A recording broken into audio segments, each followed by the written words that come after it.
పశ్చిమ గోదావరి జిల్లా నర్సాపురంలో గ్యాస్ కొరత చిన్న వ్యాపారులకు సవాలుగా మారింది. ఈ నేపథ్యంలో ప్రత్యామ్నాయంగా డీజిల్ స్టవ్లపై హోటల్ యజమానులు మొగ్గు చూపుతున్నారు. కేవలం 10,000 రూపాయల వ్యయంతో తయారయ్యే ఈ స్టవ్ తక్కువ ఖర్చుతో ఎక్కువ ఉపయోగాన్ని అందిస్తోందని వ్యాపారులు చెబుతున్నారు. 1 లీటర్ డీజిల్తో గంటపాటు నిరంతరంగా పనిచేయడం ఈ స్టవ్ ప్రత్యేకతగా మారింది. అంతేకాదు ఈ విధానం వల్ల పలువురికి ఉపాధి అవకాశాలు కూడా కలుగుతున్నాయని అంటున్నారు.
बन गए ना।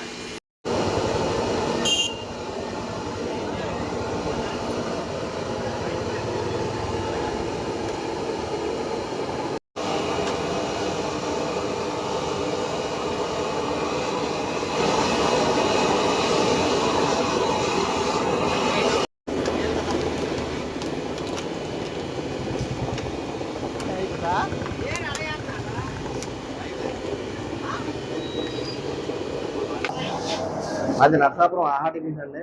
ఇలాగ కమర్షియల్ గ్యాస్ లేక నాకు చాలా ఇబ్బందిగా ఉంటుంది. గంట 10 రోజుల నుంచి కట్టేసాము. అలా డీజిల్ పొయ్యి ఏదో పెట్టి ఇచ్చేస్తున్నాము. బాగా ఇబ్బందిగా ఉంటుందని అలాగ 20 మంది ఉపాధి కోల్పోయి అలాగ 15 రోజులు 15 రోజులు పుట్టి కట్టేసిన పరిస్థితి వచ్చింది. విపరీతంగా కమర్షియల్ కోసం అయితే మేము బాగా ఇబ్బంది పడుతున్నామండి. మాకు త్వరగా కమర్షియల్ మాకు అందుబాటులోకి వస్తే ఇలాగ మా వ్యాపారం అది చేసుకోవడానికి 20 మందికి ఉపాధి పోకుండా చేయడానికి మాకు ఆస్కారం ఉంటుంది. దయనించి గవర్నమెంట్ మేము కోరుతున్నాం ఏంటంటే మాకు కొంచెం కమర్షియల్ గ్యాస్ కొద్దిగా అందుబాటులో ఉండాలి. ఇలాగ మాకు ఒక 20 మంది స్టాఫ్ ఉంటారండి. ఆ స్టాఫ్ అందరూ ఇబ్బంది పడుతున్నారు ఇలా పని లేక కొట్టు కట్టేసుకొని. దానివల్ల ఆ స్టాఫ్ గురించి మాత్రం నేను ఇలాగ కొంచెం ఏదో ఇచ్చేసుకుని అలా డీజిల్ పోయి చెక్ చేయాల్సి వచ్చిందండి. దాని మీద అలా నడపాల్సి వస్తుంది.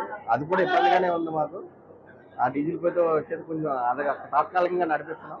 మాకు ఎంత త్వరగా వీలైతే అంత త్వరగా మాకు కమర్షియల్ కొంచెం అందుబాటులో తేవాలని చెప్పి మేము గవర్నమెంట్ని కోరుకుంటున్నాం.